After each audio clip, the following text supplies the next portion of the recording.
गीता के 23 उपदेश।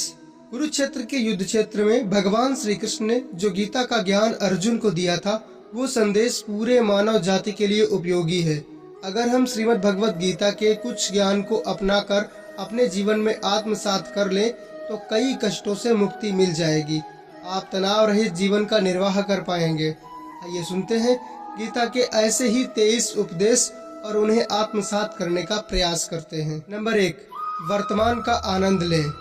बीते कल और आने वाले कल की चिंता नहीं करनी चाहिए, क्योंकि जो होना है वही होगा, जो होता है अच्छा ही होता है, इसलिए वर्तमान का आनंद लो। नंबर 2, आत्मभाव में रहना ही मुक्ति। नाम, पद, प्रतिष्ठा, संप्रदाय, धर्म, स्त्री या पुरुष हम नहीं हैं, और ना ही ये शरीर हम हैं। ये शरीर अग्नि, जल, वायु, पृथ्वी और आकाश से बना है और इसी में मिल जाएगा, लेकिन आत्मा स्थिर है और हम आत्मा हैं। आत्मा कभी न मरती है, ना इसका जन्म होता है और ना ही इसकी मृत्यु होती है। आत्मभाव में रहना ही मुक्ति है। नंबर 3, यहाँ सब बदलता है। परिवर्तन संसार का नियम है। यहाँ सब बदलता रहता है, इसलिए सुख दुख, लाभ हानि, जय पराजय और मान अपमान आदि में एक भाव में स्थित रहकर हम जीवन का आनंद ले सकते हैं। नंबर 4, क्रोध शत्रु है। अपने क्रोध पर नियंत्रण रखें। क्रोध से भ्रम पैदा होता है और भ्रम से बुद्धि विचलित होती है। इससे स्मृति का नाश होता है और स्मृति का नाश होने से व्यक्ति का पतन होने लगता है। क्रोध, काम वासना और भय ये हमारे शत्रु हैं। नंबर 5, ईश्वर के प्रति समर्पण। अपने को भगवान के लिए अर्पित कर दो, फिर वो हमारी रक्षा करेंगे और हम दुख, भय, चिंता, शोक और बंधन से मुक्त हो जाएंगे। नंबर 6, नजरिए को शुद्ध करें।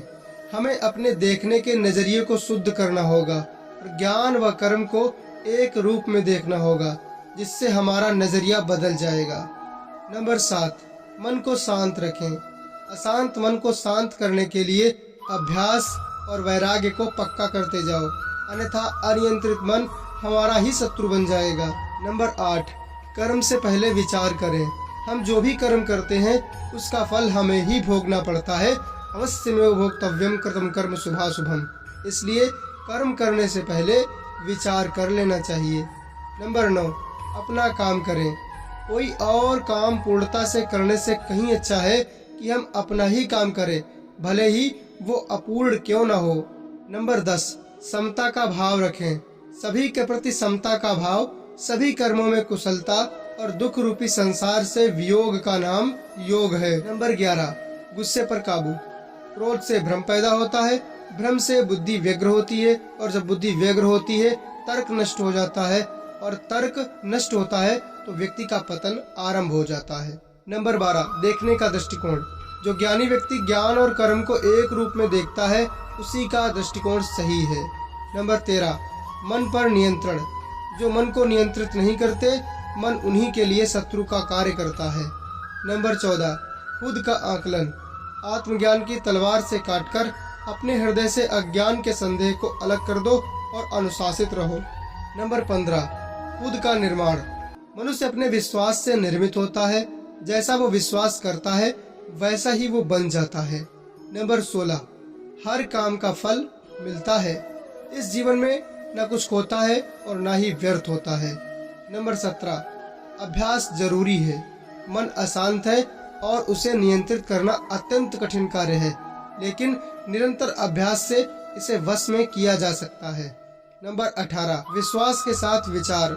व्यक्ति जो चाहे बन सकता है, यदि वो विश्वास के साथ इच्छित वस्तु पर लगातार चिंतन करे तो वो वस्तु उसे अवश्य प्राप्त होगी। नंबर 19, तनाव दूर करें। अप्राकृतिक कर्म बहुत तनाव पैदा करता है। नंबर 20, अपना काम पहले करें। किसी और का काम पूर्ण रूप से करने से कहीं अच्छा है कि अपना कार्य करें, भले ही उसे आप पूर्ण रूप से न कर पाए। नंबर 21, इस तरह करें काम।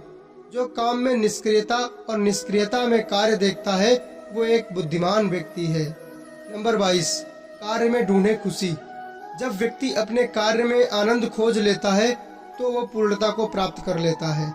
नंबर 13, 3 गुणों से ऊपर उठो। ईश्वर की बनाई गई ये सृष्टि 3 गुणों सतोगुण, रजोगुण और तमोगुण से युक्त है। इन 3 गुणों से ऊपर उठकर ही मोक्ष प्राप्त किया जा सकता है। हरे कृष्णा।